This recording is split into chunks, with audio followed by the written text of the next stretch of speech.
So we've just been joined here by Rolo. So Rolo, do you wanna jump on? Saved your seat next to me, mate. Passes that mic, Frank. How's it going, mate? Sit You down. How can I ask? I'm good, mate. I'm good. Yeah, what have you been up to, mate? Right this second, I've just been organising another fight for one of the lads. They've literally just took it on about a day's notice. Well, we're in the fight on Saturday, but they've just sorted it out now. He's walking down to 66 kg and he's taking a fight at 70 kg. So that's what my lads are always all about. Yeah. But we'll get on to that in a bit. Oh, at least you don't have any weight to cut for it. No, they don't. They don't. That's true. Where's the fighting and how's it going? How's it going with the gym? Honestly, mate, it couldn't be going any better. I mean, we're into like our 8th, 9th month now. By the time we're into our year, we should have had about 46, 47 fights in the gym, and that's in the first year. And for a small town, I think it's incredible, to be honest. You don't get that many active fighters coming out of a gym in big cities, never mind a small town. I think I've achieved what I wanted to achieve, but a lot quicker than what I thought I was going to achieve it. I had a plan over 5 years. It's basically come together in 12 months. Obviously the likes of good shows that Frank and Kyle are putting on, and other people, I've got to mention Ian Freeman, we've been dealing with him as well. We've got a good connection between the two shows, and at the moment we're fighting between them two shows, but we are going down to another show on Saturday, Vengeance Fight Series in St Helens. That might be my fault because I've decided to take one last fight, but that's another story on as well. Get onto that. So you're having another fight, are you? Yeah, so it'll be nearly 3 years since I retired because of my eye, and I've now got my eye booked to get the surgery done.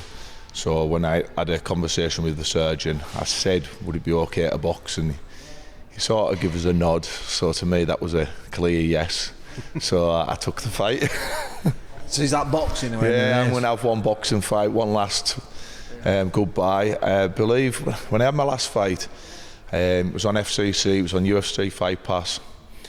I won my fight, and I thought that the next level between me and my coach, and I'd got an agent signed, and he was looking to fight on PFL. That was the next step.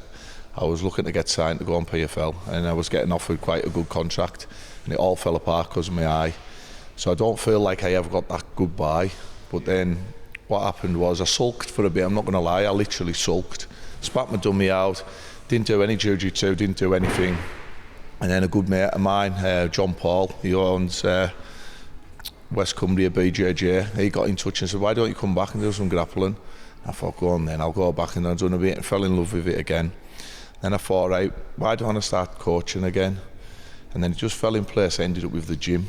Out of pure luck, I got a gym offered to us, as well as space offered to us, and then I created Oxfight Academy. And then roll on till this Saturday, I've took one last fight. I needed to say that goodbye though, do you know when you need to say, I need to walk to that cage, because it's in a cage, I need to walk that cage and I need to say bye, like it's over. I don't feel like I ever got to say it was finished. So it's like you didn't get that closure. No, I didn't, because after my last fight there was a massive buzz around it. I'd won, I was doing well, things were going great. I was staying out at St Helens under Sean Martin in Hammer at St Helens. I was doing well, we had a good team behind us, and I really thought I'd got to that point that I knew I could make it. I'd finally got good. I'd had some bad amateur fights, you know, I'd had some good amateur fights as well, but it didn't go all my way. But I don't think I was fully prepared for them. And then once I dedicated my time by travelling down to Liverpool, I felt like I got somewhere. I felt like I could achieve something. It started all fall into place, and then to get it took away from us, it was a bit of pill to swallow, and I took it quite hard, to be honest. And I'm not going to lie, I did sulk and I did cry, you know. And then obviously I got back into training.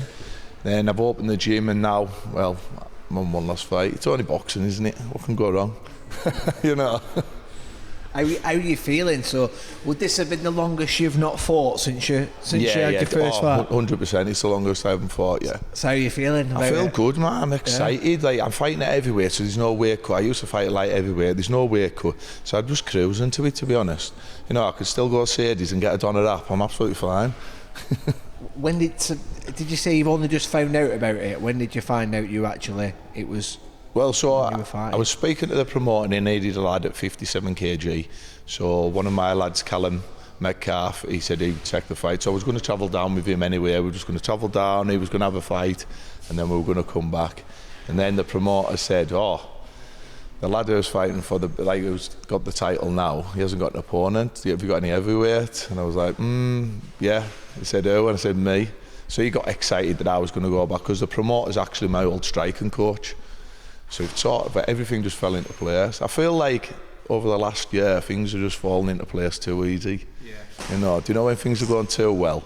Yeah. You know. And you're kind of thinking, I feel like something's going to happen because everything's just going now. Yeah, that's where. Nothing good ever comes easy, does it? No, it doesn't, definitely not.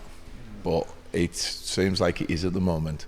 I mean, I've got a lot of support. I mean, my wife, like, and I'm 100% mentioning how good my wife is, because it'll get us in the good books. But no, honestly, all jokes aside, my wife, without her support, I wouldn't have done any of it. You know, turning pro, travelling down to Liverpool all the time, and I'm out the house now every night. Like, obviously you can see I'm half in work stuff, half in my gym top now. I've just nipped away from work. You know, without her support I couldn't do it all because she takes care of the house, everything. You know, without someone, the good support behind you, you can't go far, can you?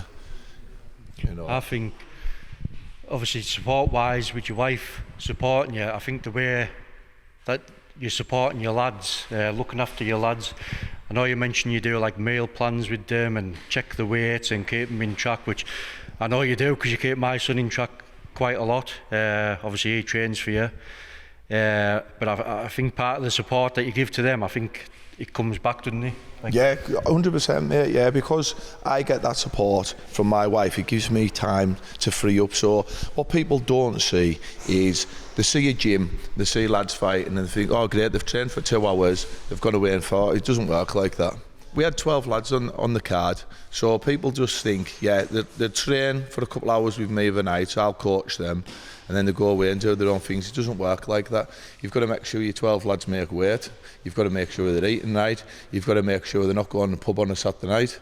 You've got to keep tabs on them all. And my wife gives me that time to obviously sit. I write meal plans for them all if they need them, and that's the majority of them. So I write actual scheduled meal plans, so proper plans for them. I don't just say, oh, eat chicken and rice. We write them right for each person, the right calories so that the weight's tracked.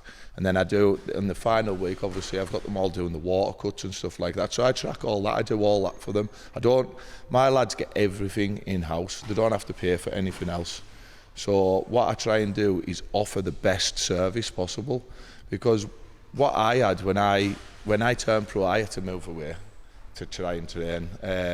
So I had to move away to get all that. And I had a nutritionist that was brilliant, absolutely amazing, Nathan Dixon. But that was separate from my gym. I had my coaches at the gym, you know, but I've tried to do it all, so now everything's under me. And yeah, it is a lot of pressure and it is hard, and that's what Kyle's saying there, with having a support and wife, I can do that type of thing. But if you're not there to support your lads, I don't think you're a coach. I don't think you're a coach if you're just turning up for that 1 hour, teaching them a session and leaving. That isn't what I call as a coach, and that's what I wanted to bring. I wanted to bring a different aspect to being a coach, you know.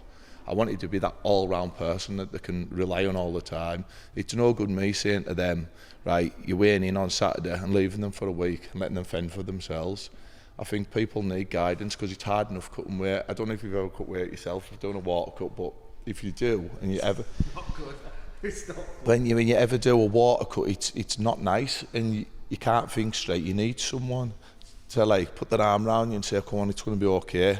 Or we'll go and sit in the sauna together if need be. But what I try and do now is tailor my meal plans and my water cuts around so they don't have them horrible hours in the sauna. We try and get all the weight off and then they're ready to fight on the day. And as you can tell by my lads, they're all live wires, and that's because they're all making weight well, you know. So I think it's got, touch wood, it's all going well so far. There's something you didn't mention in there as well. I've obviously in Empire in the gym, I've seen a lot of your lads in there training, and they're all working on a Pacific MMA training program. That's correct. Do you know anything about that? I do actually, yeah. So I wrote their training plans for them as well. So obviously you've got different weight categories in MMA, as you know. So what I do, I tailor the weight plans around them because they're all different.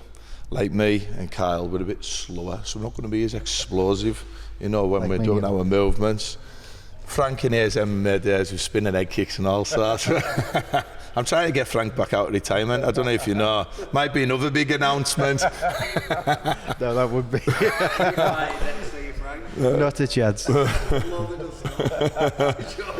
I've seen the video, but no. So 3 years retired. How long's your retirement, Frank? Tom's 19 years old. He was in his mum's belly at the time that I fought. Okay, so you could top me, couldn't you? I've done a 3 year in LE. Could you do the 20? I have no idea how I could possibly top you. Yeah, I can't even remember where we're at now. Where were we at, guys? Oh, Weight the weight programs. plans. So yeah, I programme the weight plans. I've had I feel like I've had the experience now and been around it long enough now to learn what each individual needs. Because it's no good me teaching my lighter lads, the featherweight, the bantamweight, stuff that I do, because it doesn't work like that. So you've got to tailor your training around all these people, and it's the same with your weight plans as well, because you'll find that a lot of them are like, it's fast twitch fibres, they've got to be very explosive and they're faster. And as you know, with bantamweight and featherweight, they normally don't fight as long into their career, and that's because they're all a lot faster. So the older you get, you slower. That's why when you're a heavyweight and light heavyweight, you can start to see them excelling when they get older, because basically it's the old school saying, you get man strength. The older you get that static strength. So when you're in close, you get that that strength, and it's like a heavy pressure. And that's why I try and build all the weight plans around that as well, yeah. So, and most of my lads, I think nearly all of them use Empire actually. So we've got a good mix. There's Empire gym that we can all use. I mean, Kyle's now opened this spot, you know, and I've got my gym. It's like working's now evolving to a great base for fighters, where once over it was very limited. Yeah. You know. It does, like there's quite a bit going on there, isn't it? Like say you've opened your gym, and when you showed me last time, you were showing us that you were getting it extended. You've got that extended now, haven't you? Yeah, I've got it all extended, yeah. We was having a look online, and it's really good, it's really nice what you've done as well. And then with you, Carl, as well, you've got your 5 fighters, haven't you? How's that going with your 5 fighters? Yeah, good and bad kind of thing. Obviously there's like injuries and obviously stuff. Well, it's going to plan. Obviously we put the post out for the 5 fighters. Had a lot of interest. I know Tom and Ryan left Tap Out. They asked if they could come down. So it's kind of taken form. Obviously we're going to extend this kind of spot. We're getting like medical people coming in. We're having weight cutting rooms thing, but it's not going to be, it will never be a public gym like Volo's. Volo's is undeniably the biggest gym. He's obviously got the most members, most fighters, getting the results, getting the thing. And obviously it's about like helping each other out. We're going up to Volo's to start doing training. We've got it in the club down here, which I think will benefit Volo and his fighters. Like helping each other out like that. But 5 fighters wise, this is just a private gym. It'll never be a public gym. I'm not interested in public gym. I'm just think it's like boost the brand kind of thing. Boost the fight show. You've got some exclusive to the fight show now. We're going to Magaluf in March hopefully to fight on the show out there. It'd be. Wait a second, I hope we're invited to that one. I mean, like, I'm happy to fight in work. Be a water boy. I'm happy to fight in work and very happy to fight. But if there's a show in Magaluf, I think Ox Fight Academy needs a full open invitation to that one. So what'll happen is the last minute when there's a few fighters dropped out, I'm sure we could get invites over there. Well, as you know, I know we're going off on a tangent, but as you know, Frank, you messaged me. You asked me about my fight and my lads, and how quick they were respond, mate. It's scary. I don't literally. It was 19 seconds or something like that. Yeah, I'm going to beat that. I had a 19-second yes. Yeah. I mean, I'm going to jump off on a tangent here, but it's a quick one that I want to point out, that I think people in the amateur MMA scene are losing the way a lot. amateur MMA, in my eyes, it's about learning. When you go to your pro career, it's slightly different. But another thing about your pro career, when you get signed for UFC or Cage Warriors, you get put in your contract that you can only turn down fights a certain amount of times. So once you've turned them down, you're out.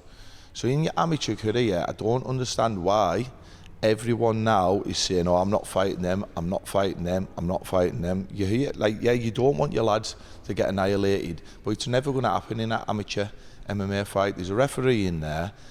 For one, they probably spar harder in our gym, because there's certain individuals in our gym that only know 100% spar. You know, I won't mention any names, but they'll know it is on the video, so we'll see them get tagged. We'll leave that one for them. But to me, it's you win, you want back in the gym. You lose, you want back in the gym straight away. Either way, you should want back in that gym straight away, and you should want to train hard. And if you don't want to come back in the gym, you're not made for fighting. You're really not. If you don't want to get right back in and correct your wrongs, or you don't want to feel that feeling of winning again and again, then you're not made for fighting. And that's why I think all these people that are ducking fights and taking easy fights and stuff like that are going to come a cropper basically when they go to pro, because they're going to get beat and then they're going to sulk. And when they sulk, right, then they can't progress. And if they're not progressing when they're pro, everyone else is going to level above them. So what I'm trying to get instilled into my lads is get in, take your fights, win or lose, you get back in the gym, we just graft again. And that's what's going to produce good fighters. My team isn't the most talented team out there. I am not the most talented coach, but one thing we will do, we'll do things correct, we'll work hard, and we'll always put on a show. And that'll show in the next few years, because I'm even learning all the time. I'm still going and learning. I haven't just said, oh, I'm done now because I'm coaching. I'm still learning all the time. So I am going to progress my lads, and I'm teaching them stuff now that I never even got taught, because there's new things developed in MMA. MMA is an MMA fight, yeah, and people need to fight MMA.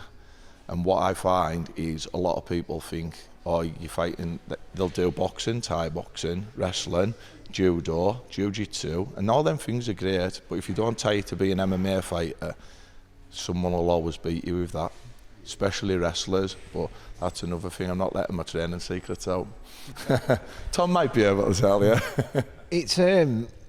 It's weird, isn't it? Because when you're from fighting to as a coach, you're a lot more. Your criticisms are a lot more higher, and I think you become better because you're proper looking into everything. You've got to look at all the different variables, and like your technique gets better as well, because you're constantly you want to show the best you can, don't you, for your students and stuff like that. 100%. And the thing with fighting MMA is, a lot of folk, you can sort of train them to go in and throw their hands, which is quite easy to do. You can get people at that level, but the level to get harder is the grappling, the wrestling. It takes time. You can't just learn that overnight. It takes consistency of training.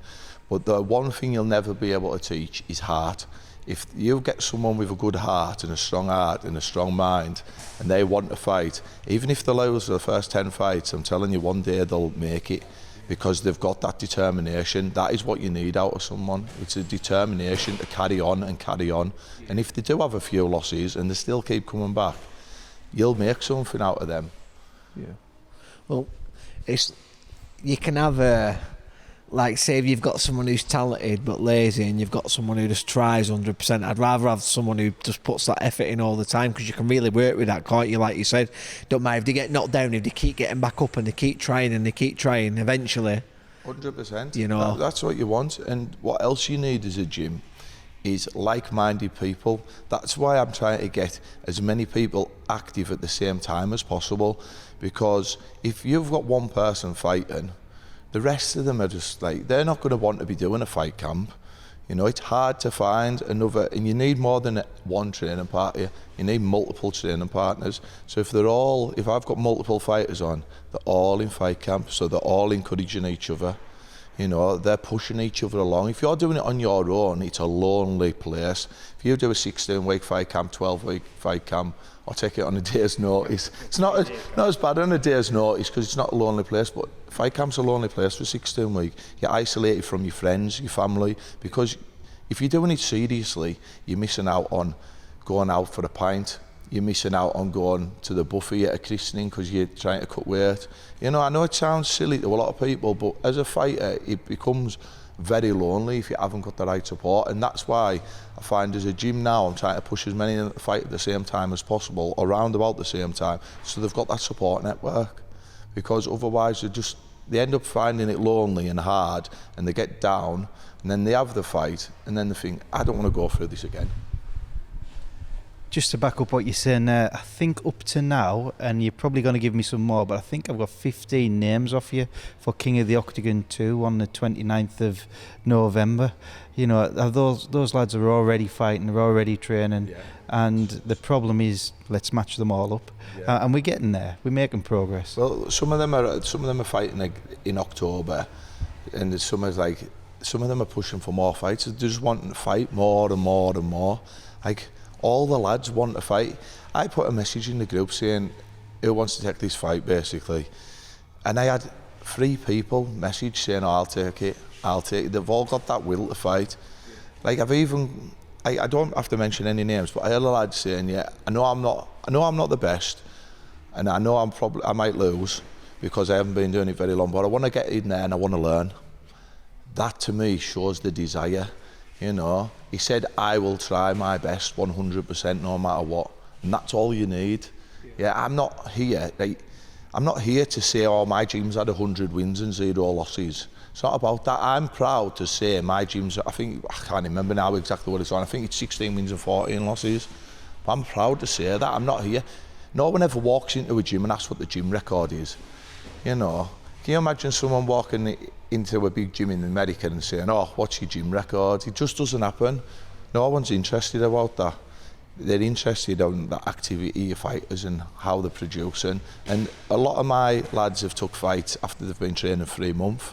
They haven't waited for a year to be then given a hand-picked fight. They're getting put against people that have trained for 3 years, 4 years. The blue belts, purple belts in BJJ. My lads are going in and wanting to challenge themselves. They don't want easy fights. Some of the fights my lads have looked like easy fights because they've dominated them, because some of them are powerful and they've got good hands. But none of my fights have been handpicked. All my fights have been given to me, and I've just said yes for my lads. I haven't picked a single fight. I wish I had, because then I would be on 30 odd wins and no losses, but I haven't worked it like that. But that's why I'm still proud to say my win column and my loss column, because it's a progression of the gym, and that's what the sport's about. You can't win every time. And I'll just mention a bit about momentum. And on the last King of the Octagon, we had all the fights lined up. We had a full card. And what happened on Fight Week, Rolo? Fight Week, we had everything nailed down. I had no trouble.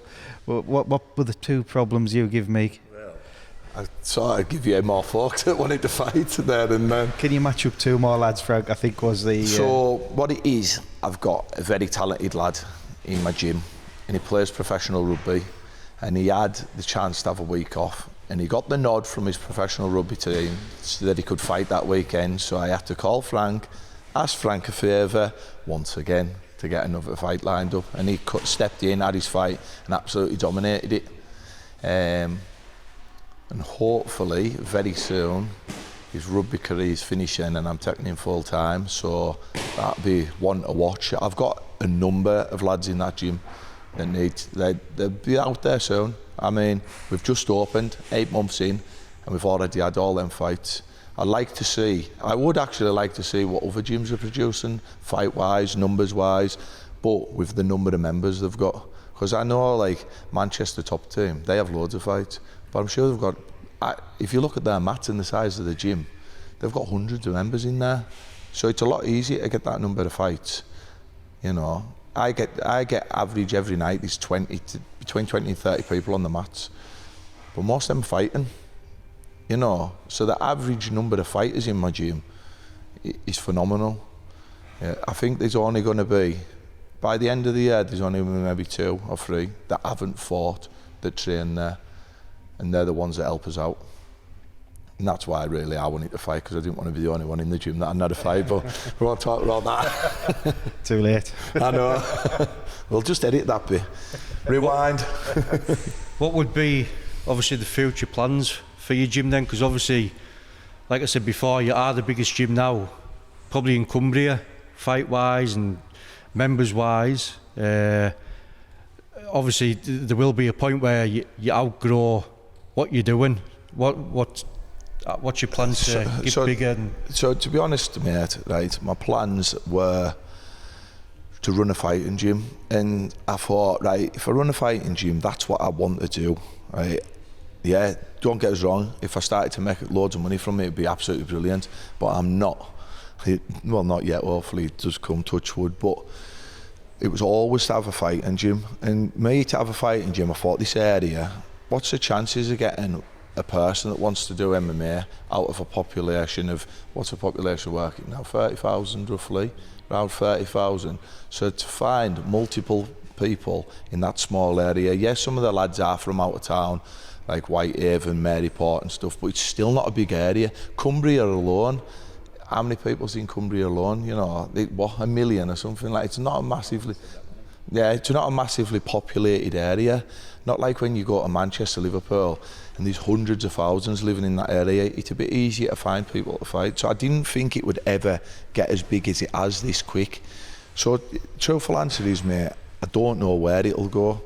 Whether it'll carry on like this, whether the lads will carry on doing this. I mean, I don't, for 1 minute, think I've got the biggest amount of members, but what I have got is the biggest amount of fighters. That is the difference. I've got a group of lads that all want to fight, you know. I think, like show-wise and fighter-wise, Cumbria didn't have a MMA event, and obviously the size that we got it till, and obviously the limelight on us, and how big we're going with it. I think all the kids in the area up and coming who've got an interest in it are going to be knocking at your door. Yeah, well, what happened, happened. Obviously, I know you've got close links with WBKB, Kevin Thompson and Gilly, and I seen they took off and people got interested in fighting again. It give people in the area a spark to go out to fight, but it is very, very niche people that want to do bare knuckle boxing. Yeah, it's not something you can do consistently for a long time, you know. So not many parents are going to say to their kids, go and do bare knuckle boxing, you know. But bare knuckle boxing's a massive sport and it's taken off great, and what they've done for the area for bare knuckle boxing's amazing, because as you'll know, this area, it's got a lot of people that want to fight. Yeah, and a lot of people that just want to get in there and have a good fight, and that is bare knuckle boxing. But MMA is slightly different, and now Kyle and Frank, have brought MMA to the area in a big way, because what we haven't got up here that people have got down country is shows that put the effort in for you. There's no, like up here, yeah, you can have an event, but it's always been on a small scale. It's never been on a big scale. There's never been any incentive for people to travel in. But now there's an incentive for people to travel in because of King of the Octagon. So now they're going to get interest from people away. And getting the interest from people away broadens the horizon for people to see like MMA in Cumbria. And MMA in Cumbria hopefully will be based around Oxfight Academy in Workington, because that is what I want. I want to be known all around the country as a fighting gym. And what I do want, and what I've always said, is every single one of my lads that step through that door, and women if they ever start training, you know, I want them all to excel above me. I want them all to walk out there in years to come and think, Rollo took me way beyond what he done. Yeah, I turned pro, I had my three pro fights in MMA and I won them all, and I thought I was going to go further. But I don't want to be the top dog in my gym. I obviously want to be the best coach, but I don't want to be the best fighter. I want my lads to all exceed me. You know, I want them all to go further than what I've ever done, and that's what I've always told them, and that's where I'm going to take them. I won't be holding anyone back because I want the limelight. I don't want that limelight. My limelight will be I've pushed them as a coach, and that's what I believe is a big thing, and I believe a lot of coaches try and hold on to the limelight. And it's happened all around the world. The coaches try and hold people back because they want to try and stay in the limelight. you know, with their fighting career. They want to stay relevant. Well, I just want to be relevant as a coach now. Well, apart from Saturday when I win the belt, but that's me done. I just want to be a coach, and I want everyone that steps through my doors to far exceed what I've ever done. I think obviously with Johnny, how long you been up now? About 9 months now. And you've already got a title holder, haven't you? Yeah. So we won. Brett Nolan won Machine MMA. Well, I was going to say a middleweight belt then, but he's just come back off holiday and he was way bigger than a middleweight. But he won the welterweight belt. Yeah, so we've got that. I'm fighting for a title, and then hopefully there'll be a few more shortly. I mean, Jim's winning belts in the first year. It's very unheard of. Jim's fighting in the first year. He's really unheard of as well. Leicester have got established fighters. I didn't have an established fighter walk through that door. You know, I had one or two that had a few fights, but I didn't have an established fighter. So to have the amount of fights I've had now from having no established fighters has been massive. You know, and hopefully if people see what we're doing as a gym and they are already established fighter, they'll think, I want to join there, because I have got contacts. Obviously I've got Kyle and Frank, which is a great bonus because we already knew them, which makes it a lot easier, but I've got contacts all around the country from what I used to do, and from people I used to train with, and from organisations that I used to fight for or work for. I've got good contacts, so I can also get my lads or anyone that's in the gym good fights as well. You know, and I think that's a massive part of it. You know, you shouldn't be looking for your own fights as an amateur. You need someone else to do it, and that's where when you get professional you get an agent, but as an amateur you need your coach to do that for you. So it sounds really like, obviously with what you've done in 9 months, you know, they've got like solid fundamentals now for MMA, aren't they, around here, and then also like what King of the Octagon are doing, bringing like a good MMA show as well to Workington. It sounds like MMA in Workington it's looking in a really good place, and only one way it can go as well, isn't it? Yeah, well of course it is, right. And to me what it is now, these I don't know what these Okashinko, so Mark Hodson's place in Working, and that's been established for years, so that's still going. So there's a hub there for people, you know. That's another gym. Tap Out Knockout, where I used to train, that's open. My gym's open, Kyle's open. I just think if everyone works together, because we're such a small place, we can all thrive, you know. I want everyone to do well. That's what I want. So I think if we all work well together, it's too small of an area not to work well together. There's all them places to go.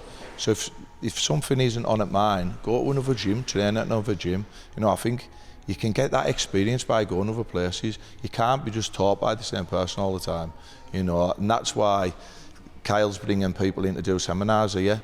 I'm going to be bringing people in to do seminars at mine.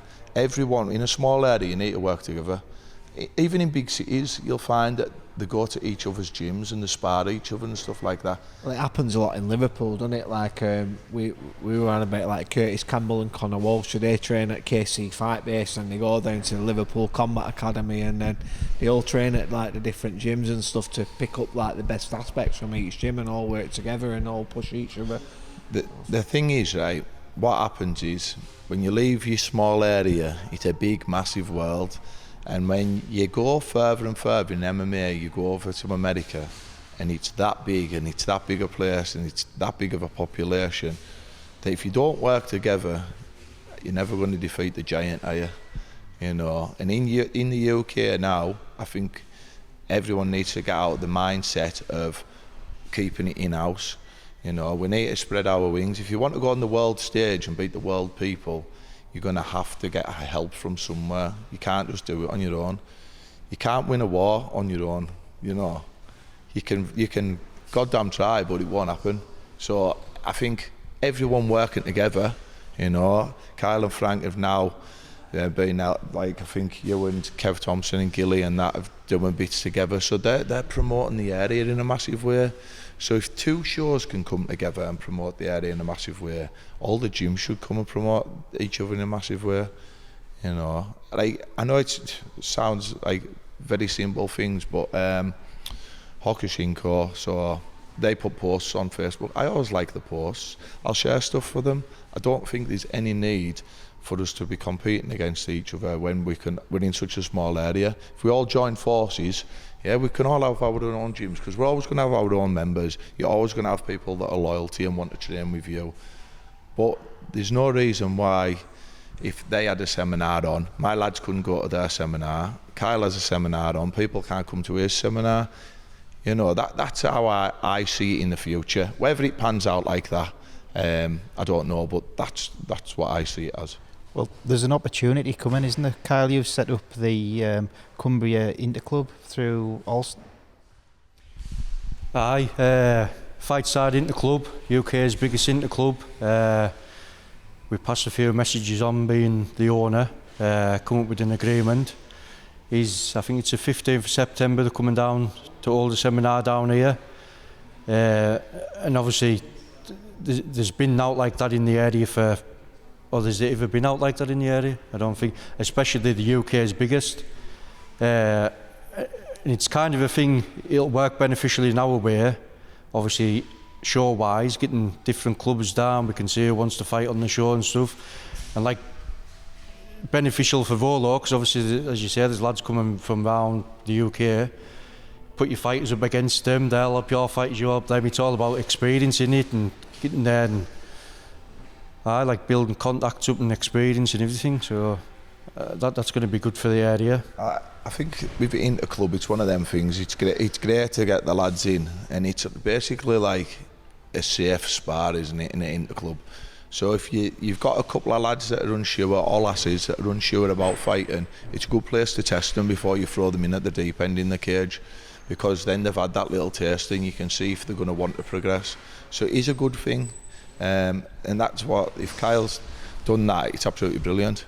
And what we can do is, as an area, if we all come together and do work together, I mean, working can be massive on the MMA map. You imagine a town of 30,000 people being massive on an MMA map. People would laugh at you, but I'm telling you now, because of the things everyone's doing, it's coming.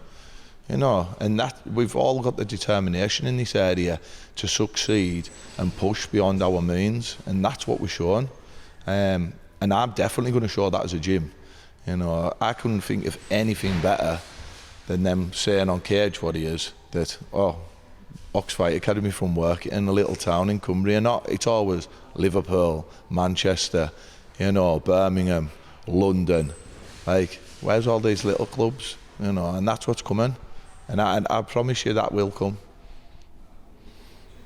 It's inevitable, isn't it? You know, with the way things are going. Mate, 100%, it's inevitable. Like, Kyle and Frank have done something amazing with this show. Work it and like been put on the map now by a number of people. But it's up until now, it's been individual people doing well in the area. Now it's going to be a mass of people doing well in the area. You know, and what's better than saying, I'm from Workington. If you see it on Cage Warriors underneath Workington, and then you go, that's where I'm from.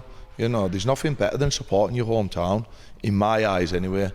I am a proper traditionalist that way, like, you know, I'm Workington through and through. Like, I do support Liverpool, like, but that's maybe why I went to saying that. But, you know, all jokes aside and that, I think as a town now, I think we've all got things on our doorstep where we can progress and make a big statement. And I will guarantee you now, in the next few years, my gym will make a big statement. I think it's already made a big statement now with the amount of fighters. I'd really like to see another gym see how many fighters they've had on with the amount of members they've got, because I don't think anyone will match it. And the reason I don't think people will match that is because of my drive and my determination as a coach. Not many people have the coach messaging them and saying, "Are you in tonight? Why were you off last night? Where have you been?" You know, I've hurt my knee. One lad said last night, "I've hurt my knee." That's all right, we're only doing drills for the first hour. So he come in. Most gyms would have just let him go off for the day. Why let him be off for the day when he can come in and train? You know, I don't like. I could go on and talking about it, but I'm just going to guarantee you now, and I promise everyone that anyone that steps through my door, anyone that watches the gym, they'll see it go far. Anyone that steps through my door, I will take them as far as they possibly want to go. If they want to give me the time, I will push them to the top. I don't know if it might not work with you lads, but my mindset of like show-wise, well, kind of life-wise, it makes it easier for me. I don't know if it like works your way, but it makes it easier for me if you've got haters. People that are talking down to you, people that are thinking, I know we had one comment, which obviously stays private, we'll never have a third show. We're on our second, we'll definitely have our third. We're more than three. And in my eyes, it makes it easy if people are talking and hate about you, people are slagging you off, people are singing, because in my eyes, I just think, kill them with kindness. You know, resource-wise, you just think, well, you're going to tell us I'm not doing it, you're telling us I'm doing that way wrong, you're thinking, and now I'm just going to do it just to piss it off and prove you wrong. And I think like your way, people obviously think, oh, Rollo's starting his own gym, they'll never do another thing. Now, you've proved it. Otherwise, I think your determination of title holder now, I know you'll be winning more titles, definitely. The numbers that you're getting, the fights that you're winning, I don't know if, like I say, my example of it, if people are talking shit about you or bad about you, to me it's a drive. It's a thing. I don't know if you think the same way, but... Well, I've got a little funny story there. I'm not going to tell my full story, but we're releasing a new gym hoodie and a new gym t-shirt, and it'll have a slogan on the back of that gym t-shirt. And I don't want to say anything about it yet because it's going to be a good release. If you look on the Instagram, actually, I think I've maybe put a picture on, but it was something that was said about the gym, and instead of taking it as a negative, I've used it now as the gym slogan. So I'll let everyone go and have a look now because they'll want to look on the Instagram, won't they? So if you don't know us, look up Box Fight Academy on Instagram and you'll see it. But yeah, I've took the negativity and what someone said, and I've used it as a positive. I've used it as a driving factor. So when people say them negative things, it's always going to happen. I can always remember back when I lost one of my amateur fights, and people were slating us, saying I should have done this, should have done that, and I just thought, you know what? When you win, they want to be your best mate. When you lose, they want to tell you all sorts. You know, you can't please everyone. The world isn't like that.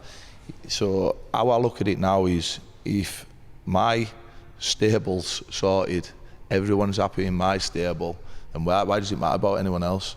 That's who I'm looking after. My house starts first. Everyone in my house is happy. Then if everyone in my gym's happy, then why do I need to bother about anyone else? Because no matter what you do, you could be the most loyal, sane person in the world. People hate on the Pope, for instance. You know what I mean? Like, people are going to hate on you no matter what. They're going to find a reason to hate on you. But let that hate drive you. Yeah, don't let it pull you down. That's one thing I will say to everyone, because you are going to get hate at some point. Yeah, you can't please everyone, can you? I'm very similar to you as well. Like, if someone like doesn't think I can do something, in my head I think, you watch, I'm going to prove you all wrong, I'm going to do it, and it's a proper driving force, you know. We've done that with the show. Obviously, when we first set the show up, people were looking, thinking, what the fuck's he doing? Doesn't know that about shows. He won't get anybody. They'll never fill the card. It'll be shy. It'll be thing. And that's where I looked and I thought, well, just like I say, kill them with kindness, keep quiet, and just sit and think. They're driving you really. They're thinking, oh well, he's got this fighter down here, and I bet you we can't get one better. And you're thinking, well, watch his space. Like Luke Dyson, look at the numbers he pulled in. We had, I think it was up to 15,000 or 17,000 views now. I think it is 17,000. And that was, well, 10,000 in my live at the time. And Paul Venus was sitting next to me. He said, I've never seen these numbers before, especially on the amateur show. That's the kind of drive I get. If we'd have done it half-assed, and if you didn't have like the people talking shite and the haters about you, you just think, oh, we'll put this show on, but I thrive on it. I sit and think, well, you talk shit about it, you think, like I said, I'll come back to that, somebody said, oh, somebody's pulled us and said you'll never have 3 shows, and they shook on it. To me now, I'm definitely going to have 3 shows, because you tell us I'm not gonna. And the tank. I believe we've got to have 3 shows next year. Is that right? Well, there'll be more than 3. Obviously, it's not. Well, it's kind of thing. We've been having a crack with Gaz O'Leary, Rollo's mate. good coach, well, excellent My coach. ex-coach, he was one of my striking coaches. So big shout out to him. He's got his own gym, the Yard. We haven't mentioned that, and we should, but we'll mention. He's coming in. When's he coming? Is he coming? Oh, we could have had a good crack, me and guys. We could have talked to you. That's another story. How I started training now, but me and guys could talk to you for hours about that. But like I think Kyle's saying there, they're going to get the Yard involved, and that's an amazing gym, Thai boxing gym. So that's another aspect. You know, he's doing big things there, and I'll tell you how good I rate the Yard and how good I rate the gym there and his coaching. Is my daughter trains with Gaz, and everyone said, why doesn't your daughter train with you? I said, why would she train with me when she's got a good coach and she likes training there? I'm not going to pull her to my gym just because she's my daughter. You know, that's how much I look up to Gaz and respect Gaz and respect his gym. That my own daughter goes there rather than comes to my gym. So if that doesn't prove to you that I'm not about like other people's getting the best for other people, I don't know what will, because rather than me saying, oh, my daughter needs to train for me, I'm making sure she's getting what's best for her, you know, and that's going to arguably one of the best Thai boxing gyms in the country, because I know what his coaching's like. Yeah, and he's going to do big things as well. So it's just another thing for the area that's going to go massive. You know, like the area is just going bigger and bigger. And these lot saying they're doing 3 shows next year, I'll be absolutely... 3 MMA shows next year. That's probably not enough for my lads, because they want to fight every week. You know.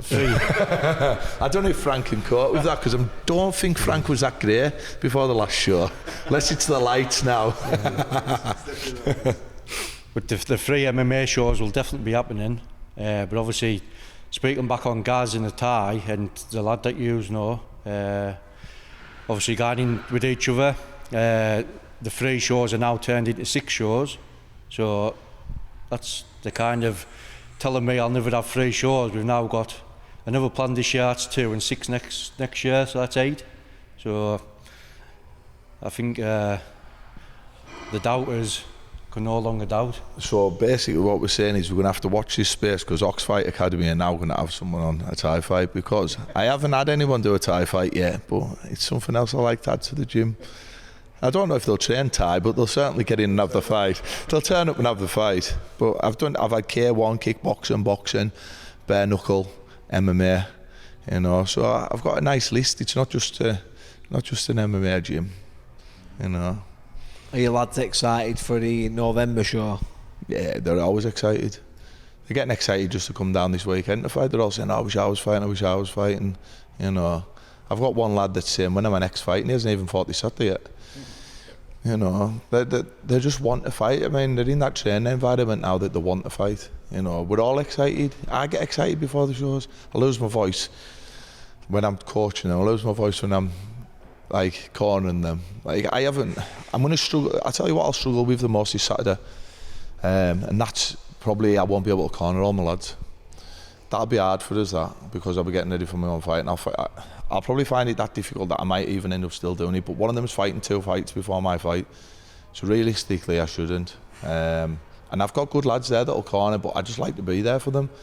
You know, when you're a coach, people look at you and they rely on you. And just to see you give them that nod when they're on the back and someone's on top of them, you give them that wink to say, like, we've done this in training, I've been on top of you, you know.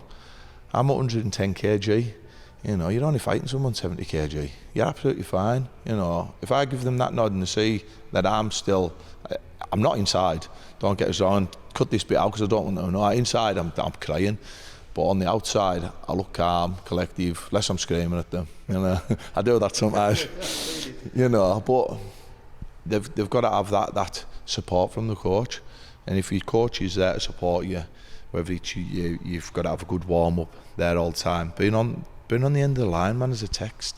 Some people, everyone's different. Some people in the gym, they need a slap and so like get the fuck on with you. Other people need an arm round them and say, come on, you're doing well. Some people need praise. Some people you need to dig them out and call them out in front of people. Other people you can't do that. Being a coach is about being a people person as well. And like I say, I know we keep going off on one here, but I'm just trying to get all them little points across, you know, so people understand, because I don't think people understand like what coaching is. I think they just see someone turn up for an hour, get paid for them lads to train and walk away with money. Well, I'll guarantee you now, there isn't many MMA coaches in the world that are driving around in Porsches and they're loaded with money, because it isn't about a financial gain. If you're a true coach, you're just never going to make millions unless you get someone into the UFC, and that's very far and few between. You know, there isn't that many. I think about 356 UFC rostered fighters or something like that. I think that's what it was. I'm sure it's about that. You know, that's not many people, and people think it's massive. It's not. You know, so that's where that's really. I mean, there is other shows starting out, but there isn't much money in them. Even fighting on Cage Warriors, the coach doesn't get paid a fortune. Like when I go coach, like just say for instance, when I go to Newcastle, it costs me money to go over there.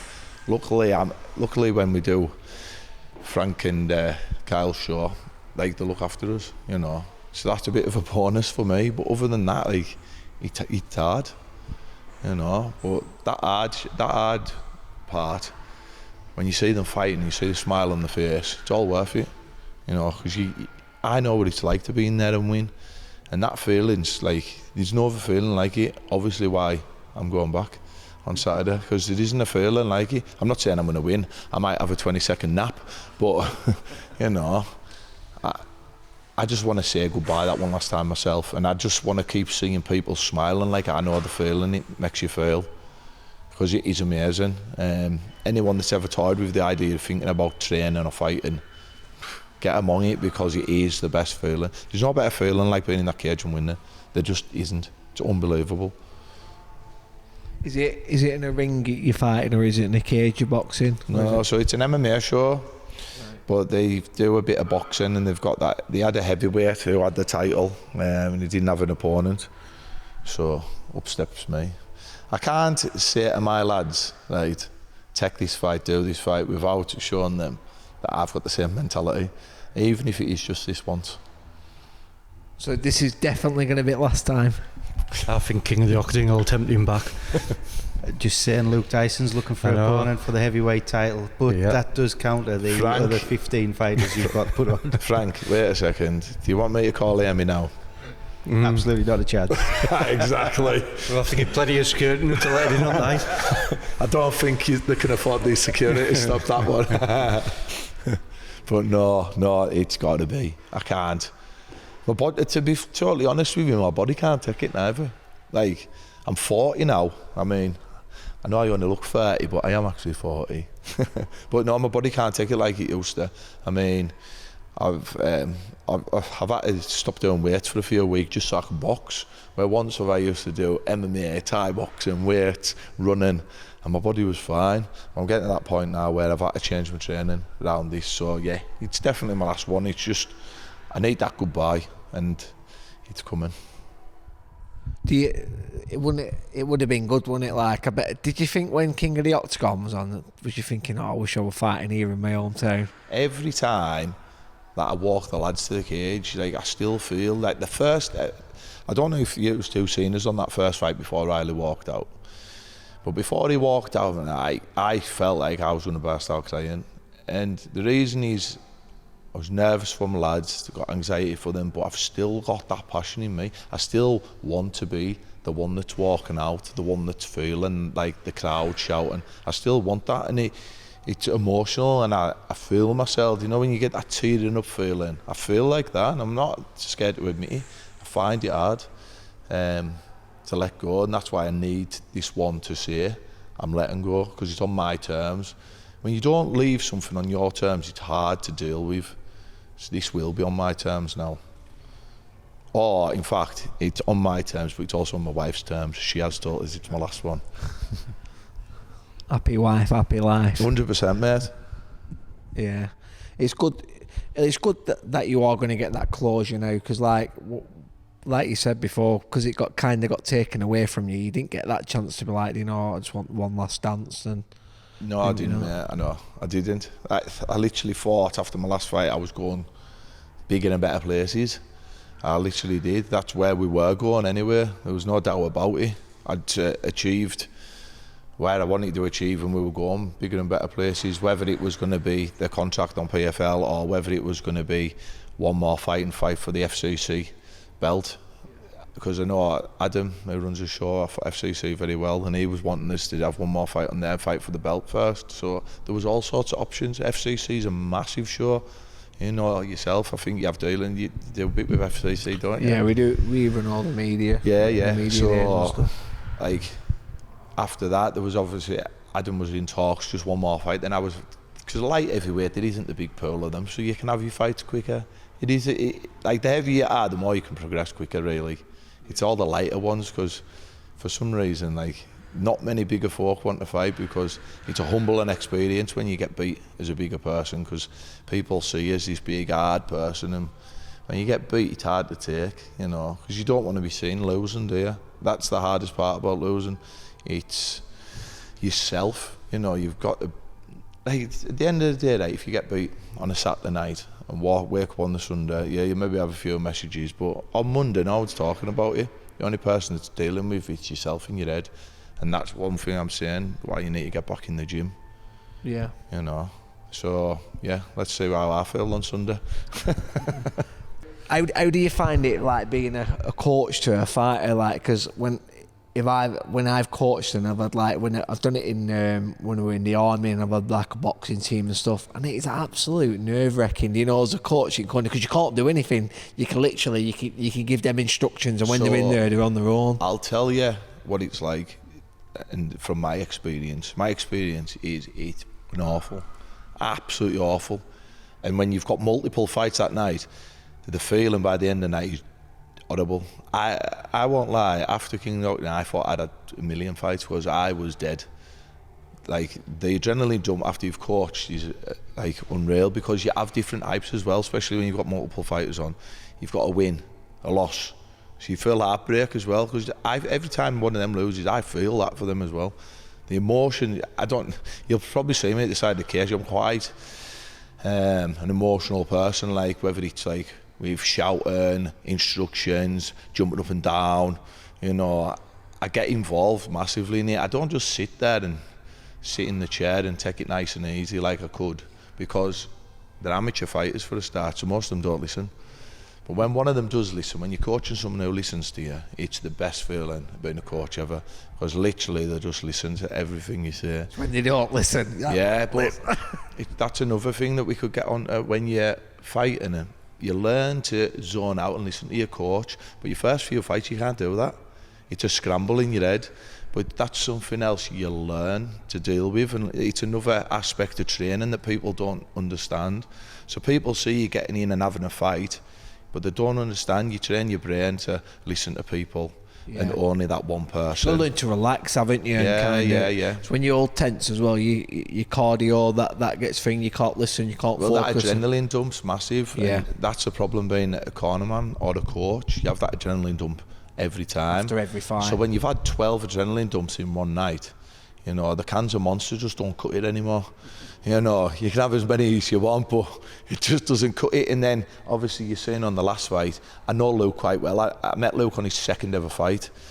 So Luke was warming up in my gym, so I know Luke, and I know Hannah, his wife, and they come and said, oh, can you help us corner? So I warmed, and then, so once I'd finished, thought it was all finished, I then ended up warming Luke up, and then I ended up cornering Luke. So I did it all again, because even though it wasn't for me, if you listen to the video, you'll see me shouting instructions at him all the time, you know, because whatever I do, I like to give it my all, whether that's cornering someone I don't know. I've been to many a show. I've been to shows I've been in the crowd and ended up cornering someone, because we all know journeymen come up with no one, and I've always helped them out. I like to help people out, because people have always helped me, so I believe that you should give back, you know, massively. No, definitely. Well, we've got it's Tommy here, so it's another King of the Octagon fighter. Jump on, Tom.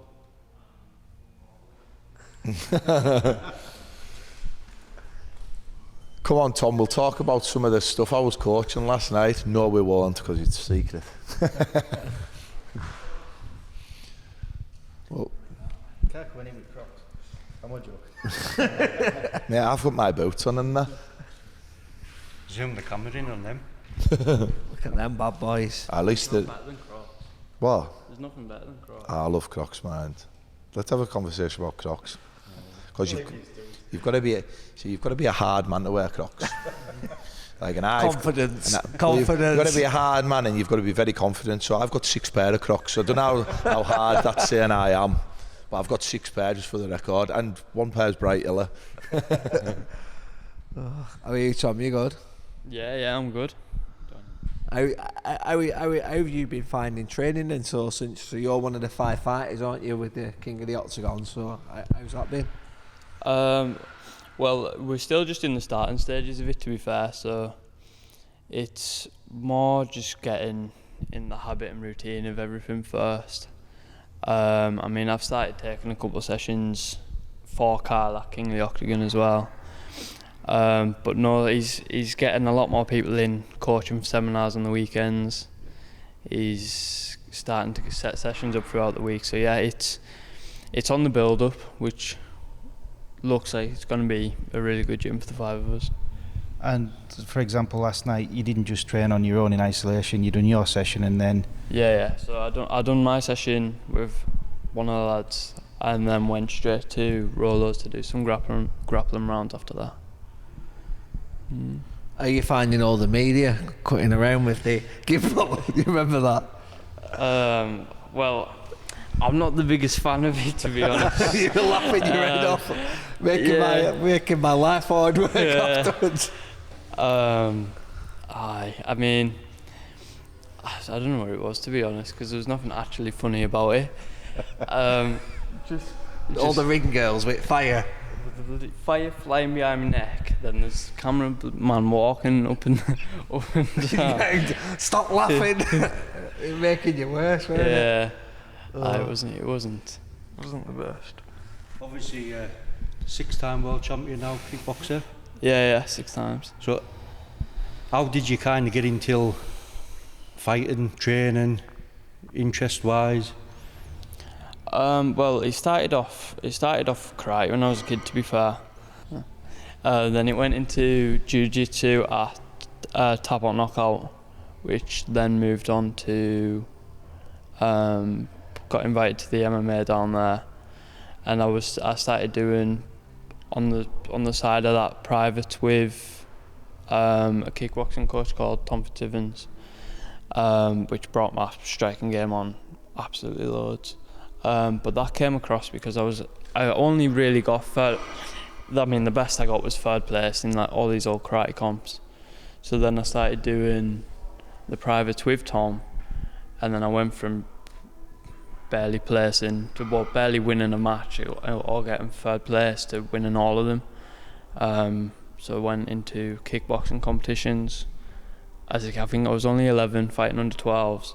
Won the British, and then my 2nd ever comp was in the World Championships in Greece, and I went and won that.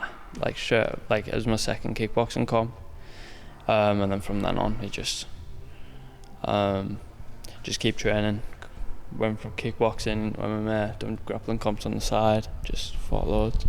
So, a funny little story that you might not realise is that I used to be about when Tom was this big. If there's a camera, I've got a photo with Tom when he was doing his jiu-jitsu grading when he was a kid. Him and Ryan.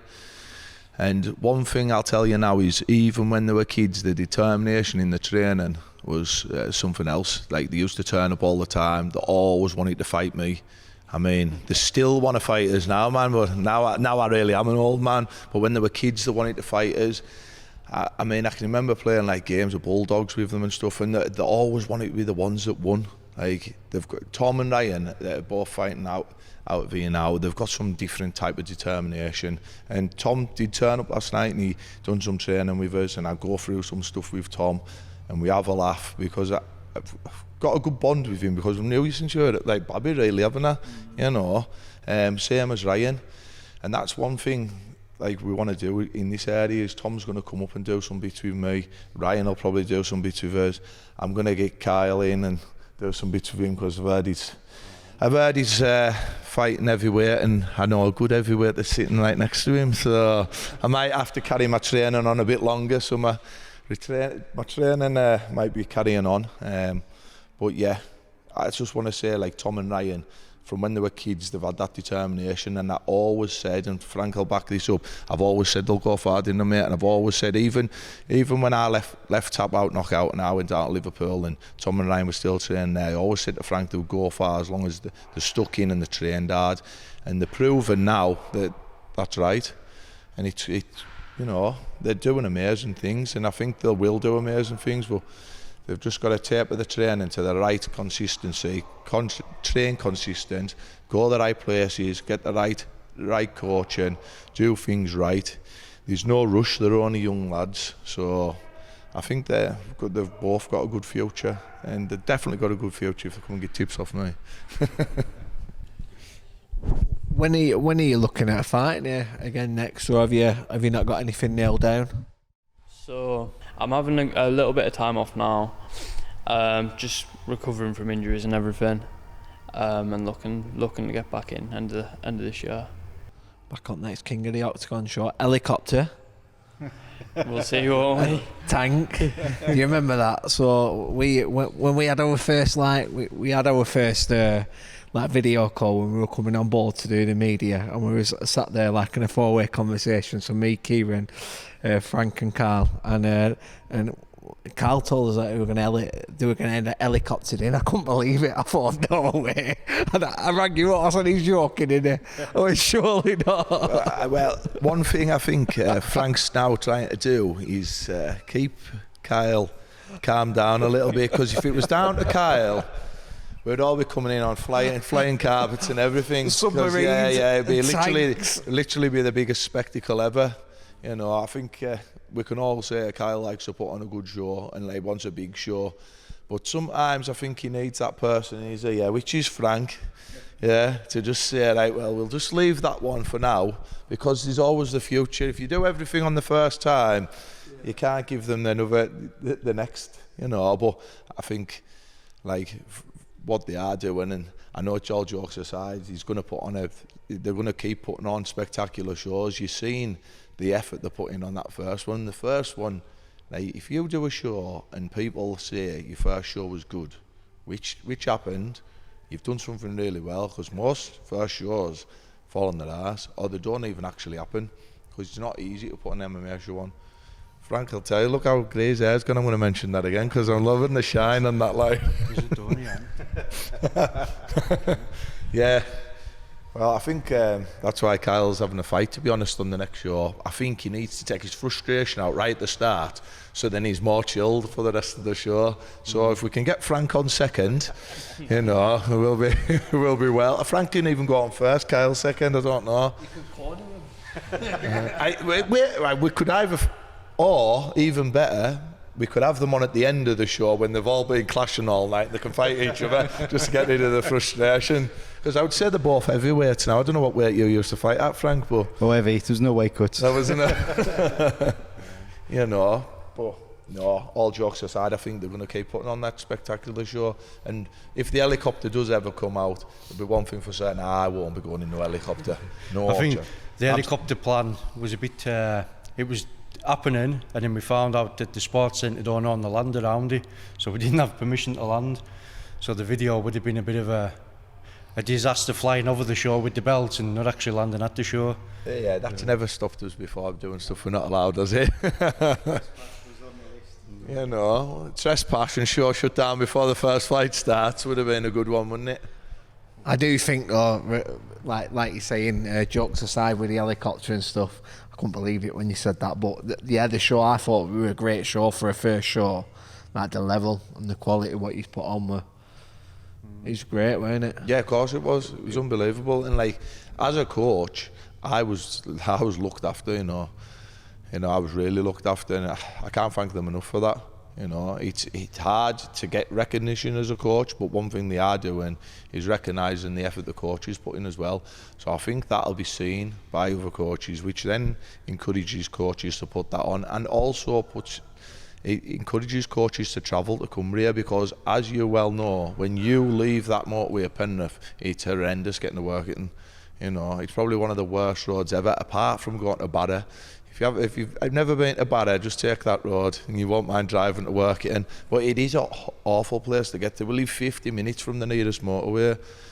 Like, you know, we are basically what you would call out in the sticks. And that's why I think what we're all doing now, you know, all the shows in the area, the 2 shows, the gyms in the area, that's why if we all work together and push it right, we can be a big fish. We can then be a big fish, you know what I mean? In a massive pond, you know. We can actually swim out there and show everyone who we are. You know, I'll get fighters to the next level. That's why I want to help Tom, I want to help Ryan. Even if they are fighting out of here, they'll still always have me on the end of the phone. They'll still have me as a coach. Like, I'm not their coach, but I'm there as a coach. Do you know what I mean? I'm there if Kyle needs a hand with the show, I'm always out there. If Frank wants to talk for an hour, I'm always on the phone to Frank for an hour, you know. We sort the lads out in 5 minutes and we just put the worlds to rights for the rest of the hour, you know. But like we're going back to again, we all help each other because we're a small area. That's what I'm saying. I'm new Tom since he was a baby, really. And I know it sounds mad. It seems mad now because I don't feel old at all. You know, I still feel like I'm Tom's age. You know, to say I knew Tom and Ryan when they were like babies, really. How old were you when you started there?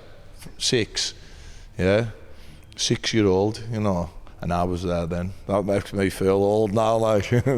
Yeah, no. So I think we all just need to work together, and I think the stuff Kyle's doing, and then big spectacles, I think they will come, and I think it'll be even bigger.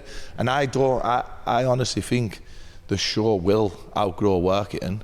I do. It'll be a shame that he'll have to leave Workington one day, but hopefully he gets to that stage where it always comes back to Workington, even if it gets too big of a show, if that makes sense. It does, and we've talked along these lines before, and Kyle's insistent we would always have a show in Workington, so we'll always come back to the roots. Well, as I said, taking it UK wide would be beneficial to building the show, but as Frank says, there will always be a show at home for people that support us, because it'd be a shame taking it away from home and then all your supporters being at home and not being able to travel till it. So future plan wise, there probably will be 1 or 2 shows at home and maybe 4 or 5 around the UK, just so other people can get a chance of.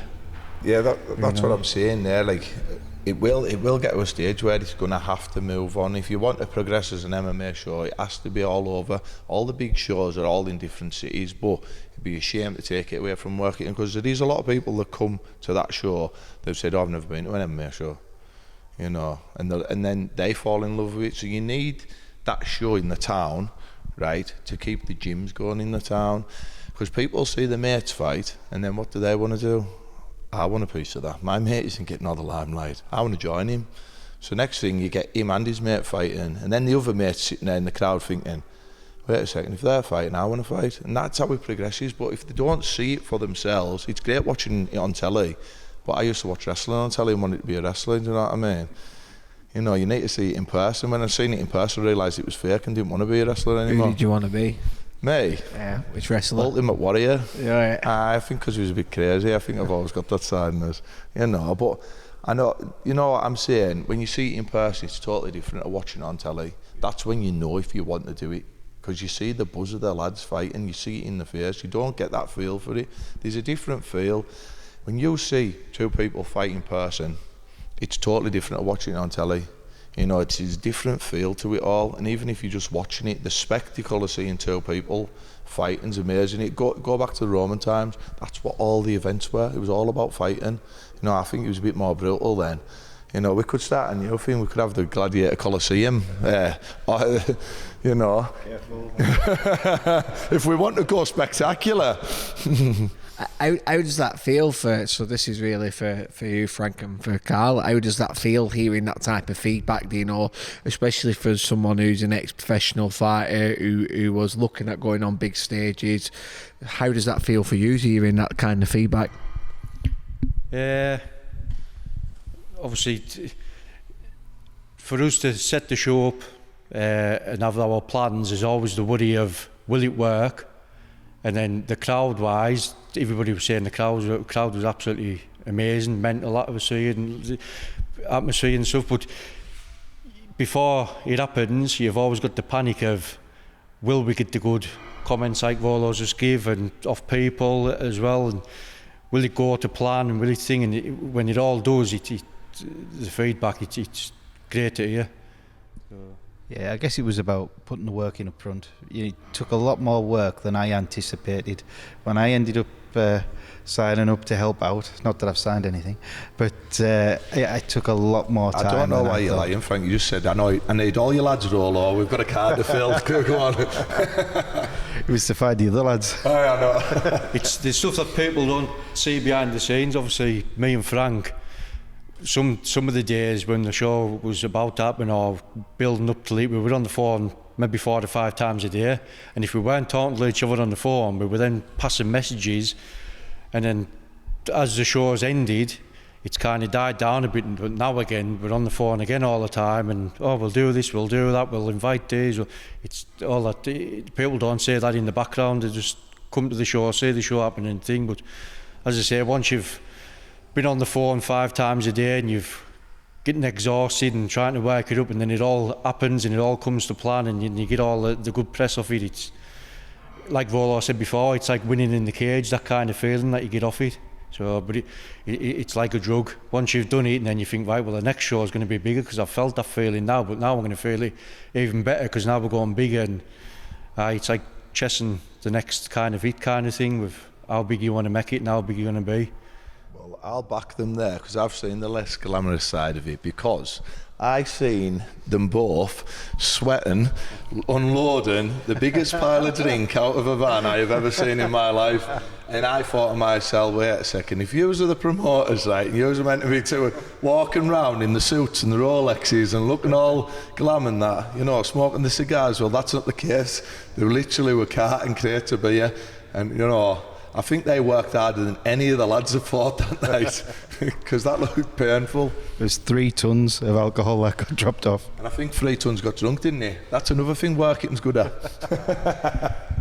The thing is as well, we use it weren't just on the night, because and you know, we can testify to this because the amount we talk as well, the amount the amount of effort you pumped into all the media and getting everyone recognised, not just the fighters, the gyms as well. You really try pushing, like I say, for the first show, you tried pushing the coaches, you tried pushing the fighters, you tried pushing the gyms, getting it so people are getting eyes on all around the country and stuff, which is really, really good. And you don't see many shows putting that much into the media to push the gyms and the fighters. It were really good. I don't know. For both of you, really, so how did it feel from your perspective as a fighter and from a gym as a coach? How did you feel like it was pushed? So, me as a coach, I thought it was amazing, because obviously you're getting the recognition of the gym. A lot of the times when lads fight, it's just recognition for them, but you need recognition for the gym to grow. The gym won't grow on itself. You need members. So getting free publicity, which what it is, you know, it's great for us because it's free publicity. You're basically getting your name all over social media, all over YouTube, anything, like, for free, you know, and that's the best form of, like, advertisement. You know, you can't advertise a gym if people can't see it, because my gym's tucked away. People aren't just going to walk up one day and look in and think, I'm going to join that MMA gym. They need to see what's going on. They need to see the lads enjoying it. They need to speak to the lads, see what the lads are like, you know. And that encourages people to come, because people feel like they already know you, if that makes sense. If they feel like they already know you because they've seen you enough times, if people see you on the camera, see you on social media, see you on YouTube, they sort of get a connection with you, and that connection brings folk to the gym. So I think the media side of it's massive. I really do. And that's why normally you only see bigger gyms thrive, because that's all they'll show, you know. If them bigger gyms are getting shown, people are just going to go there. I know you haven't got that round here, but like the bigger gyms, like, you know, with the UFC fighters, but that's where people are attracted to, because that's all they see. So getting the publicity for the smaller gyms and smaller fighters, that's how you get seen, you know, and you get noticed on the social media. Everything's social media now, whether it's TikTok, YouTube, Facebook, Instagram. That's where everyone's getting made famous, and that's where people are getting stuff. So people see you doing well on there, they're going to think, I want them fighters on. Them fighters, look at them, look what they do, you know. Other shows are then approaching you saying, oh, come on our show as well, I've seen what you've done on King of the Octagon, or I've seen what you've done on Machine MMA, I've seen all these things, you know, everyone's then approaching you, and the more people you get approaching you, it's better for your gym, isn't it? You know, I'll pass it on to Tom, and Tom will tell you what it feels like for the fighter, but I think media days for Tom's a bit different to me, as we can tell. Yeah. It's good. It's something what you just really pushed on it. You really pushed, like, because you want to think, well, what's going to set you apart from other shows and stuff like that? How can we be seen to not just be different, but kind of up there? And I don't know. I think you're really pushing the boundaries with it and really pushing it. I don't know. What do you feel? I think it kind of comes back down to like cost-wise, budget-wise. Obviously, we'll touch on it again, like other shows have got to make a profit. Some of it, like Frank says, is their bread and butter. Like setup-wise, obviously, I think if you're going to go big and do a show, you need to put that show on. Like the pyrotechnics, you can either walk out in between two sparklers going off on a stage, or you can walk out on mine where the full pyrotechnics flames, a lot's going off, and that comes down to like budget. And obviously media days, we put a lot of them on, because in my mind, cost-wise, I'm not really bothered. My aim is, like in the earlier days with Tom and Ryan, getting them as far as they can, sponsorship-wise, sending them to Vegas and Tom to Canada as well, and trying to, like my aim in life now is, if I've got means to make other people thrive in life and help them, that's my aim now.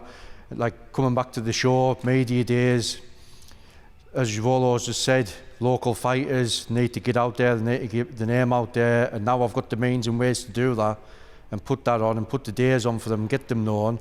That's my aim now, obviously with local fighters and coaches and the show and everything in general.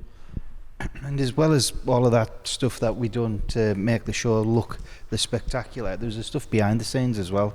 You know, when what the public didn't see was the way we looked after the coaches and the fighters and the officials on the day. You know, we made sure that there was food there for everybody all day. We put drinks on, and all that in the background would hopefully have made it a much more pleasant experience for the coaches. We had plenty of room, we had great warm-up facilities.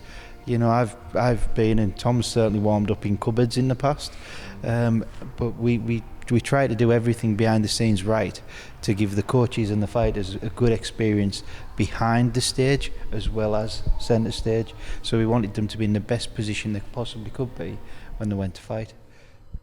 I think maybe fighter-wise and all, like the health kind of where we had the best medics these, obviously pre-checks and post-fight checks and the way they done stuff, and obviously they weren't the cheapest, but that comes with being the best. We went to a show, obviously we won't name shows, and one of the fighters got someone put on his finger for his heart rate, but he never got his blood pressure checked, he never got nothing else checked, and that's the way we do it. We go bigger names with more cost, so you're getting the actual care that you need on a show, instead of just a half-bod show where you'll just get a couple £100 medics in and say, oh, look after them. You know, we try to look after everybody, including fighters and coaches a lot. Yeah, there was enough medical staff to do medicals while we still had the cage running, so we didn't have to stop any fights due to lack of medics. There's a trauma doctor that we had on site as well, so we tried to put everything in place, you know, in case the worst happened. Fortunately it didn't, but you really need to have that team. You don't want to be, I wouldn't want to be associated with anything that where we could get caught out, and we definitely wouldn't. We had a good team, and thankfully we didn't need it, but we had a good team, good medicals, and even post-fight checks, which we don't always get in, which aren't the routine. I suppose now we've set that standard, obviously that's the standard we're gonna keep, which will set us apart from all the others, and for the others to now be like a same kind of level show, obviously they're going to have to start investing like us to be what we are, if you know what I mean. Yeah, and on that as well, it's we're not exactly in competition directly with any of the other shows. You know, we're just doing what we do, and we've actually spoke to other promoters about fighters that we couldn't match up on our shows to see if they could match up on theirs. And we tried. There's actually a small network that I've got of other promoters who we've actually all worked together to try and better MMA in the north of England. Never mind just improve King of the Octagon. We've worked to help improve their shows, and they've definitely given us support with us not having a product before that show started to having the first King of the Octagon that's in the books now. And yeah, we're obviously looking to improve things as we move forward.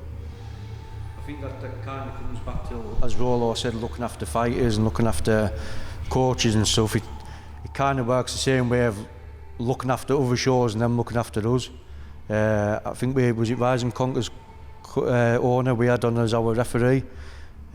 We look not to, obviously you'll aggravate other shows because if you get fighters and they don't get them and thing, but we don't intentionally look to do that. We look to like help shows out, them help us out. We'd never go out of our way to try and piss anybody off or do anything seem to like to against another show.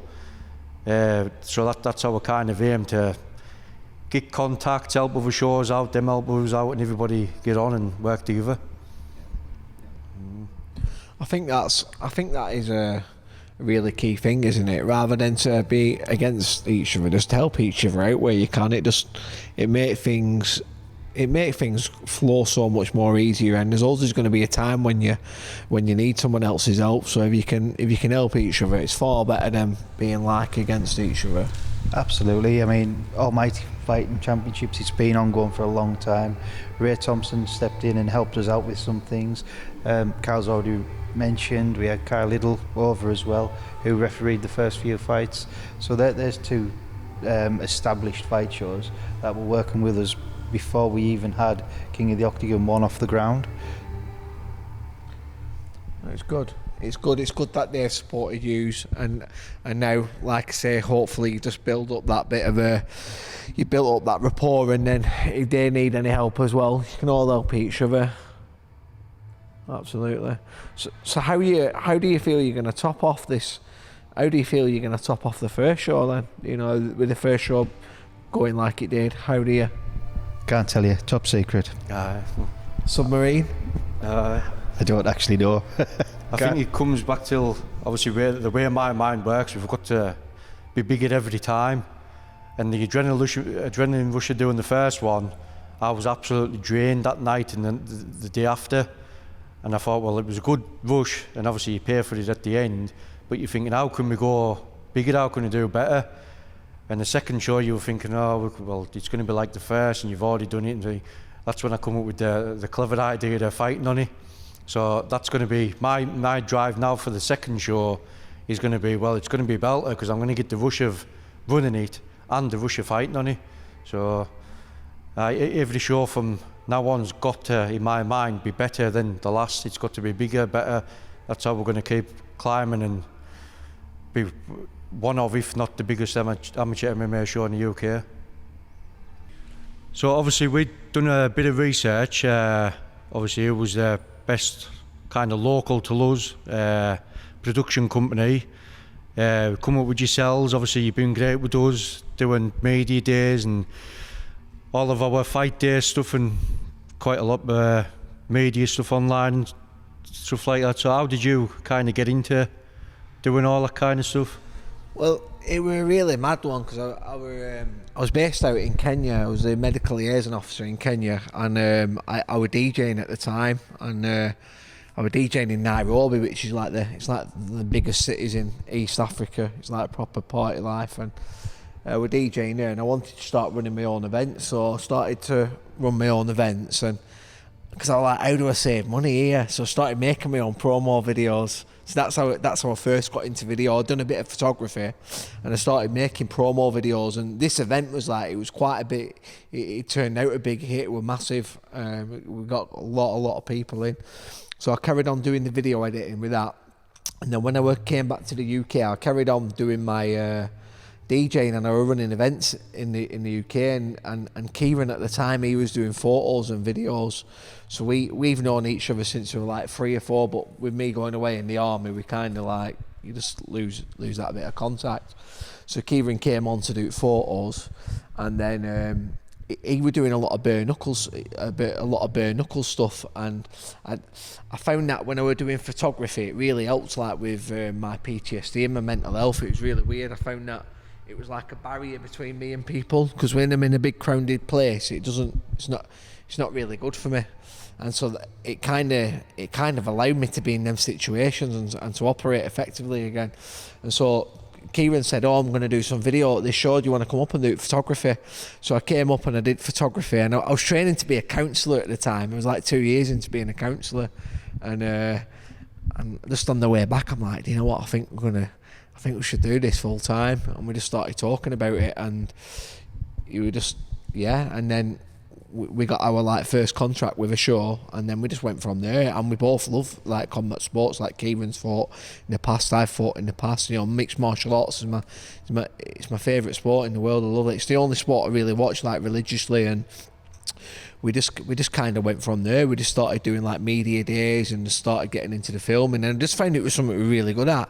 Like I left school with nothing. You know, I think I had an F in RE, you know. I did absolutely nothing. I never took to anything like really good. I've always had to work really hard at everything, but I just found like with video it just came naturally, and I just found it was something I was really good at, and I love it. Telling a story is amazing, you know. Like you can really tell a story, and like you can. So like when we do the documentaries, like when we did the Countdown for You, you can really tell people's stories and get people invested. I just think it's an amazing feeling. And and then like the rush as well when you're doing the live shows. If you probably seen me about an hour before, you know, obviously I'm banging my head off the van because there's so much going on, and everyone's like, Ryan. Yeah, just head and hands because it's so stressful. But like when you get it right, just the feeling's amazing, you know, and just like telling stories and stuff. Yeah, I just think it's amazing, you know. It's just I love being creative, and like being video. You can just create so much. Like when you came up when you sent me that like description about blowing the gloves off, like I had to read it about 4 times. I was like, wow. But then like making that vision come to life, I just love the challenge of it. And I just think it's such an amazing feeling when you get it right. When you get it wrong, not so much.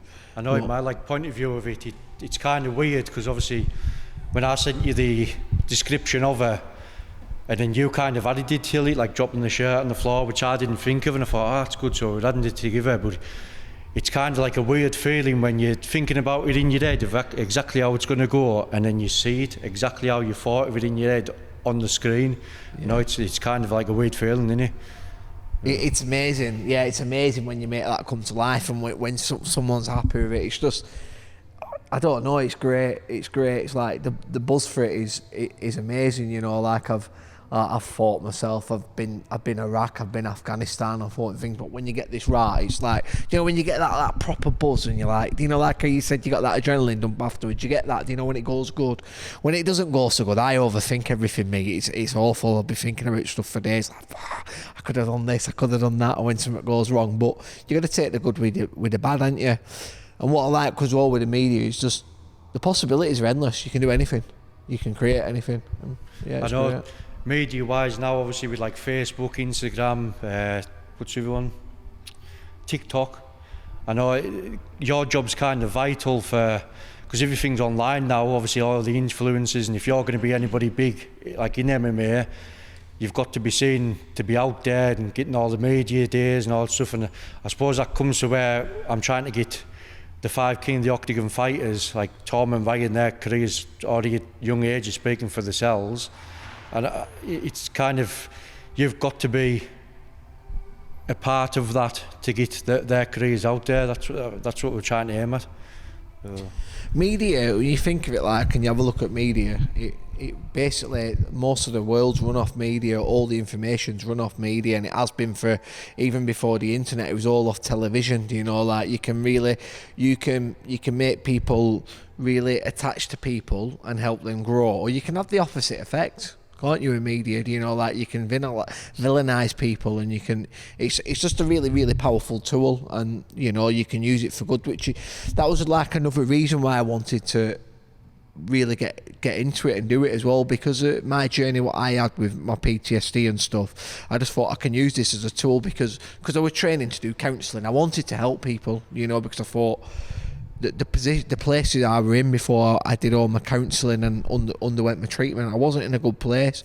And I thought, with media, I thought you can get this message out, and you can really tell a story, and you can help people on a bigger and a larger scale than what you could do with counselling. You know, I thought you can tell people stories and deliver those messages, and it's the same like when you're doing it for fighters as well. You're telling their stories, you're delivering their messages, and then you're helping people connect with them on a larger scale. So it's just, it's a great job, and I love it.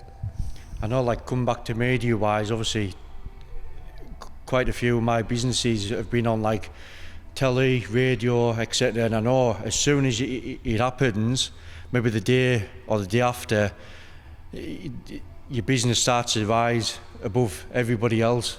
Like, takeaway wise, obviously we were on like Piers Morgan, Capital FM, and like you'd have like a busy takeaway, but as soon as I was on that, we won Cumbria's Best Takeaway Award, and the shop was absolutely even with orders. And that's where people kind of underestimate media for like business wise and stuff. They don't like think it's relevant, but as you say, social media wise, everything now for business and like the shows and stuff like that and fighting careers, you've got to be investing in media to get yourself out there, get yourself known and thrive, basically. 100%, you're absolutely right. Because of what you did with your first show, because it's really hard when you're trying to start anything, isn't it? A business. Well, it is a business when you start any business, trying to get people to get confidence in the product what you're delivering is really hard. And because you've invested so much into your fighters, into your gyms, into the show, to get them people recognised, it's going to then want other people to be like, you know, we want to be on this show. You know, like the quality of the products, what they're putting out is great. So, like, you could ask Tom, like, for you as a fighter, you know, you fought on other shows, smaller shows, then to see the products like that. As you as a fighter, what would you be thinking? I want to get on that show where they're really gonna push us. I mean, like it gets like spread across multiple different accounts all over social media, which gets loads of people knowing of you. The thing we're kind of aiming for, obviously, you'll see the likes of the vlog series on YouTube of UFC, like Tom Aspinall and Paddy Pimblett and all kind of people. That's pros, but when I look, I can't find one for amateurs. And that's obviously what we're aiming for in the King of the Octagon exclusive 5 fighters. We're trying to get people to see what it's like in the life of amateur fighting and what they're going to go through, and what we do, how we run the shows, and then preparing for shows and fighting on them. And it's like a daily grind. You need to try and get professional, and there's no vlog series out there of people's experiences of coming from amateur into professional. It's just when they turn professional, they get all the notoriety of the vlog series, and this is them being pro, but nobody knows how did they get there, what did they have to go through. And that's what we're trying to do, obviously, at the King of the Octagon now, down at the gym, starting the vlog series off, and where we're going to be going, who we're training with, and who's doing the seminars, and how we're getting to turn, well, obviously not me, but Tom and Ryan are 100% going to turn pro. And Ryan Springton for himself at the minute, he's got 3 belts. Tom's 6-time kickboxing world champion. There's nobody like that round here. And as I say again, in the UK, like a vlog series is documenting how did they do that. People are going to be thinking, like younger kids are going to be thinking, oh, look at these pros on this vlog series, UFC, but they think, oh, we'll get there, but they don't know the daily grind and the slog of how do we get there. So that's what we're going to try and document now, of what you've got to do, what we do, and how you get to being successful and turning pro, and that's what we're aiming for. It allows, I suppose, by doing that as well, it allows like the fans, and it allows people to really connect like with your fighters and people, because you know, like, we're just normal people there, but just normal people with this dream and like with that determination, what you need, and it allows people to connect, and hopefully as well it aspires younger generations, aspires other people to like think, you know, if I work hard, you know. I think that again it comes down to, like, obviously amateurs, there's no money in amateur. You've got to have sponsors, you've got to jump so many hurdles. Unless you're well known, it's like the daily grind. It's the fight. You've got to fight to get known, fight to get up there, and that's when the money starts coming. Obviously, otherwise, I've got the resources to put in there to make the amateurs look what they should be, like getting the notoriety they should be. Because I think amateurs, in my personal opinion, it's probably not true, but in my personal opinion, I think amateurs is a lot more harder than pro. Pro, you get everything through it. You get, here's your sponsors, here's your doctors, here's everything. In amateurs, you've got to bare basics.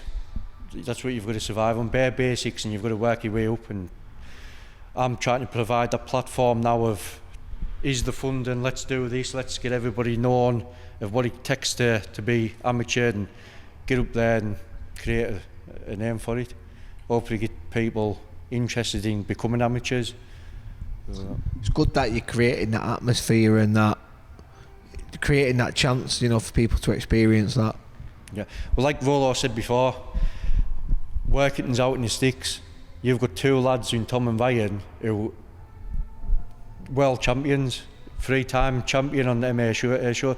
Where that far out in the sticks, it shouldn't be happening. It should be Liverpool people with all the gyms every day and all the people in the big city doing it. These two lads have shown that they've got what it takes, like determination wise, talent.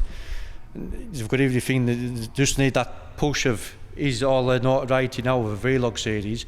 You now go and show, well, obviously not the secret wise, but you show these kids around the UK now of how you've done it in such a small town of Workington, which will give them the drive now to think, well, if they can do it with the bare basics in Workington, we can now do it with watching them and learning off them and getting up there. And hopefully, as I say, it'll bring a lot more people into MMA, like kids, and put it on the map, really.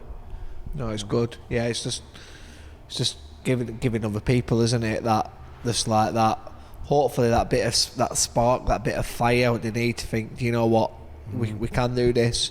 Yeah, and it obviously comes back to us sending news round to different gyms. We're trying at that amateur level.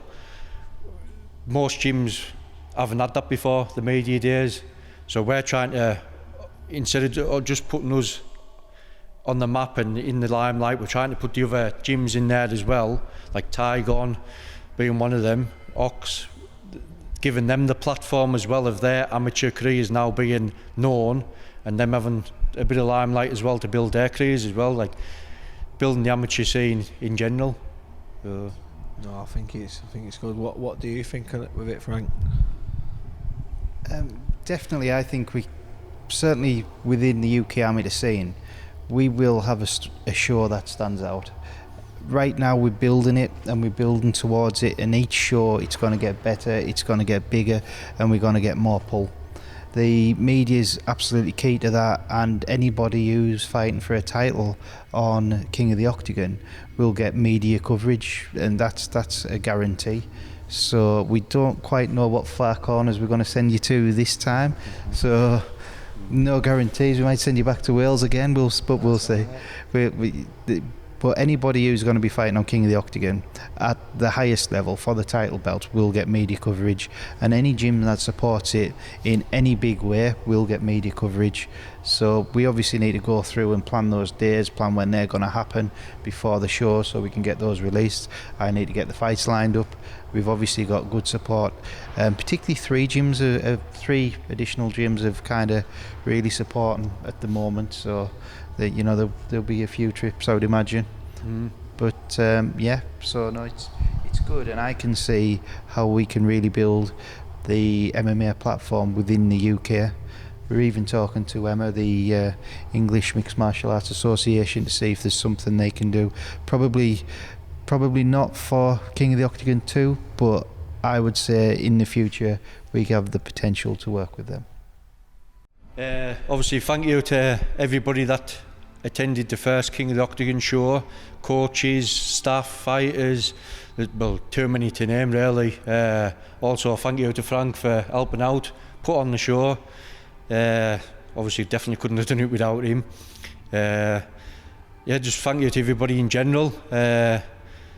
Big plans for the future, and we hope everybody's here to take part again. So that's it then with the first podcast finished for the King of the Octagon. So we're going to wrap it up now. So keep your eyes out on social medias, where there'll be plenty more content coming from vlog series to more podcasts. Thank you everyone for watching.